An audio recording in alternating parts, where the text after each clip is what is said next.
Hello everyone, let's start the video. So for this one, take a cardboard and make a circle out of it. Now make two another circle and make the eyes out of it, and then make the mouth and then make the mustache as shown in the video. Now do the process very nicely and then paste some tape all over it. Then start pasting the leaves all over it. Now do it as shown in the video and it's all done.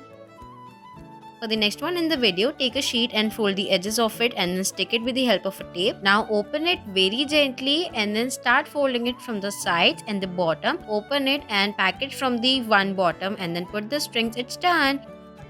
For the next one, take a clay and then roll it nicely. Now put the cute little eyes all over it and make a smiley face. Now take another clay and then roll it very nicely and gently. Do it as shown in the video. It's done.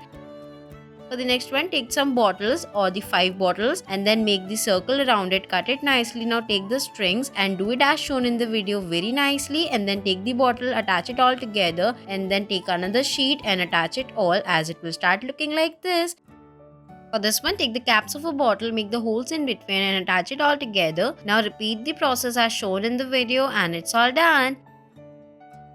For the next one, take a piece of a plastic and then attach the tape all over it and then attach the sheet. Now do it as shown in the video, cut it very nicely and finely and then attach it all together. It will look like this and it's all done. Thanks for watching.